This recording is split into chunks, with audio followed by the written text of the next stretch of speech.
Last financial year, we crossed 19 billion, 19.2 billion USD exports with 10.2% positive growth when compared to 17-18.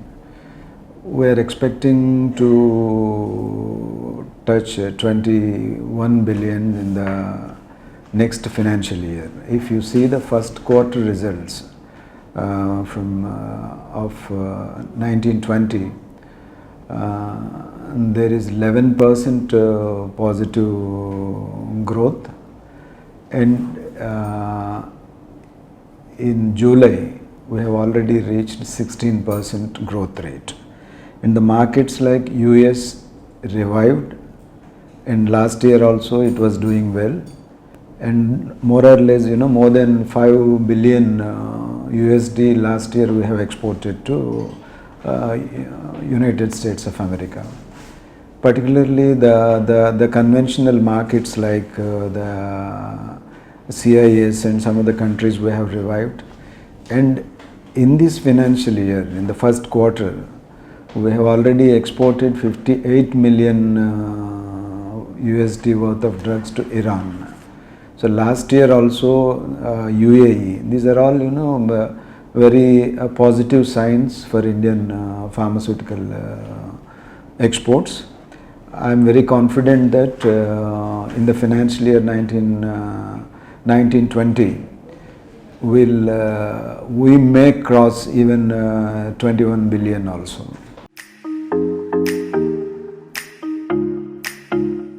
In my career, I can say that now I am a facilitator working as a Director General Pharmaceuticals Export Promotion Council of India with a mandate to promote exports. But I started my career as a regulator to regulate the activities of the manufacturers and compliance of Drugs and Cosmetics Act rules. In that process, I have filed highest number of prosecutions against the manufacturers who were involved in the manufacture of substandard drugs and spurious drugs. That was the completely different chapter. I never expected that I will be a facilitator after working more than 27 years as a regulator. What I feel, wherever you go, you should be honest and hardworking, and you have to strive for that, and you have to put all your efforts in taking the mandate forward. But sometimes I will also got surprised how I became a facilitator. All together I was a regulator.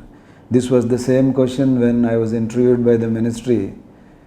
They said that you are a regulator, how you can work as a facilitator. But this is, I am working since last 2.5 or 2 years, 8 months as a Director General Pharmexcil. During my tenure, I have introduced so many new things in the council. That is, we have made RCMC online, we have made Certificate of Origin online. We have our own offices, and we developed the transparency and accountability in the council, and the exports are also growing since last 3 years significantly. Particularly the one thing I can say, the Indian pharmaceutical industry is responsible for this export efficiencies, but during 17-18 there was a negative growth to United States of America, -8%. Our 30% of products will go to US. If that 30% is moving in a negative direction, with simple logic and common sense, everybody will think that we are going to move in a negative direction. But first time recording negative growth in US, overall we crossed 17 billion with 2.92% growth. That has given a lot of strength to the Indian pharmaceutical industry to say that even without very positive exports to US, we can move in a positive direction. That was happened during my time. I am very much satisfied that we have published with our senior regulatory affairs officers help 20 countries regulatory reports and the market reports, and which are all in our website. And we are doing number of activities, and we identified new markets like Australia, New Zealand, and we are working very seriously in addressing the issues of manufacturers. Yes, certainly we are last financial year, out of that 19 billion, 21 billion around 22 billion is domestic market. We are self-sufficient and we are self-reliant. 95% of drugs needed for the Indian healthcare system are being manufactured and supplied by the Indian pharmaceutical industry.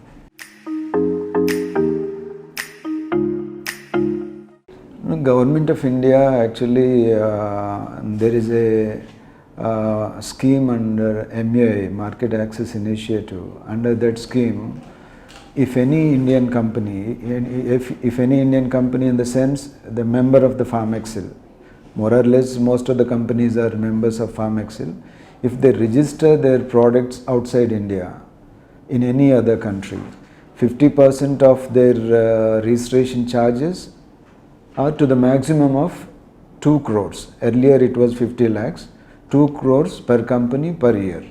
In that way, we have included that BA/BE studies also part of that. Now we reimburse the BA/BE studies also by, in that scheme, and including the certifications. At the same time, to support the MSMEs, we are giving one-time grant of 30 lakhs, 25 lakhs for each manufacturing unit who installs this machinery for track and trace.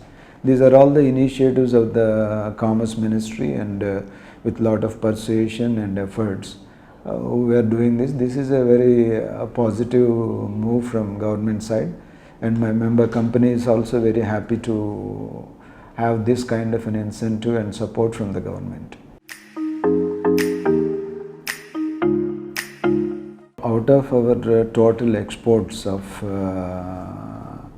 the 70% we are exporting generic formulations and 20% APIs, and remaining 10% medical devices, herbal extracts, and the other products. Herbals, in most of the countries, they have not recognized Ayurveda as a system of medicine, except 3-4 countries. We are seriously working on it, and we are organizing business meets, and we participated in International Ayurveda, World Ayurveda Congress, and last year we participated in International Arogya organized by FICCI and Ministry of Ayush.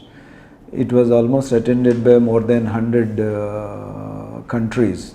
So we are seriously pushing this with the help of Minister of Commerce and Ministry of Ayush. So as long as the Ayush is recognized as a system of medicine by the importing countries, these fluctuations are always there. We are exporting more as a herbal extracts, or we need to take it forward.